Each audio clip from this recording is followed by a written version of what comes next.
আল্লাহ এই জন্য আমরা বাইতুল মুকাদ্দাসের প্রতি আমাদের টান এবং ফিলিস্তিনের মুসলমানদের প্রতি আমাদের টান। সেইখানে ৭০,০০০ আম্বিয়া কেরাম জন্মগ্রহণ করেছিল। মুসা কালিমুল্লাহ ইব্রাহিম আলাইহিস সালামের মাদার এখনো যেখানে রয়েছে, সেই ফিলিস্তিনে মুসলমানদের প্রতি আমাদের দরদ, কারণ মুসলমানদের প্রথম কিবলা বাইতুল মুকাদ্দাস সেইখানে অবস্থান করছে।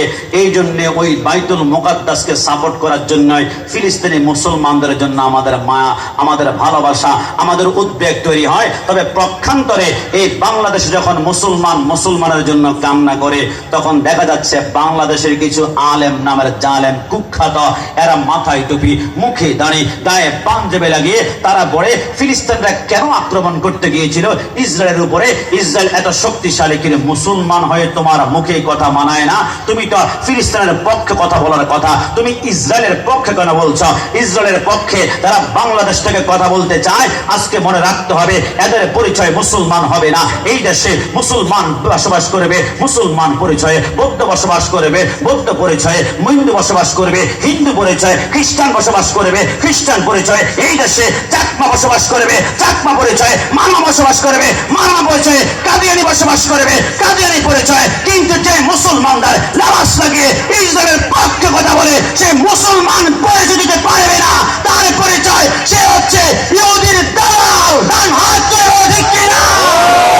এই দেশের রন্ধে রন্ধে ৫ ওয়াক্ত নামাজে ৫ বার আজান হয়, ইকামত হয়, আল্লাহু আকবারের ধ্বনি হয়। আজকে আমার কষ্ট লাগে, নিবেন না কষ্ট। অনেকে সৌদি আরব থেকে ৩৮ বছর পর আসার পরে বলে সৌদি আরবে মিলাদ কিয়াম দেখলাম না, তোমরা সুন্নিরা মিলাদ কিয়াম কোত্থেকে করো? আমি তাদেরকে বলবো, সৌদি আরবকে দলিল বানিয়ে মিলাদ কিয়ামের বিরুদ্ধে কথা বলেছ।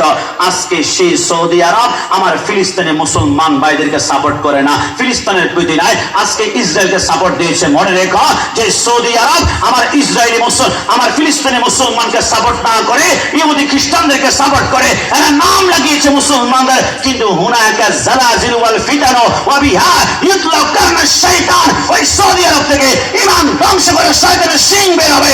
সৌদি আরব ইসলামের দলিল নয়। যে ইসরায়েলকে সমর্থন করবে তাদের জীবন পরিচালিত হয় ইহুদি খ্রিস্টানদের দালালে।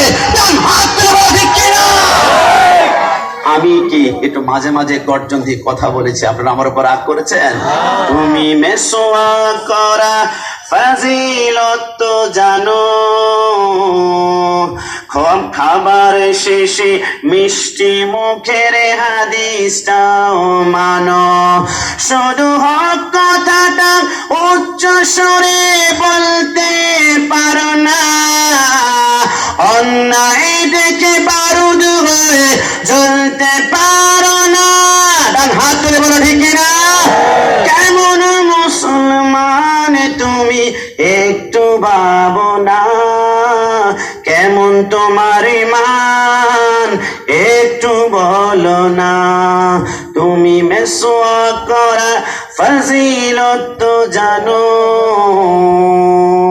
নরম নরম কথা বলে যেমন সুন্নত, আবার মাঝে মাঝে গর্জন দিয়ে। রসুল বদর জমিনে বলেছিল আবু জাহেলকে, যেখানে বাবা কল্লা ডাইরেক্ট আলাদা করে ফেলবা। মাঝে মাঝে নরম নরম কথা বলা যেমন সুন্নত, মাঝে মাঝে গর্জন দিয়ে প্রতিবাদ করা রসুল্লাহর সুন্নত। এই কথার মধ্যে কোনো সন্দেহ আছে? এটা জবান করে সন্দেহ আছে? তাই আজকে দেরি নয়, মুসলমানরা যেখানে একজনের ব্যথা পাবে, গোটা মুসলিম জাতি কুকরিয়ে ব্যথা অনুভব করতে হবে। তাহলে প্রকৃত মুসলমান আল্লাহ মুসলমানদেরকে ঐক্যবদ্ধ রেখে মুসলমানদের বিপদে আমরা ঝাঁপিয়ে পড়তে পারি।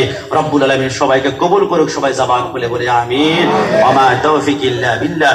আসসালামু আলাইকুম ওয়া রাহমাতুল্লাহি ওয়া বারাকাতুহু।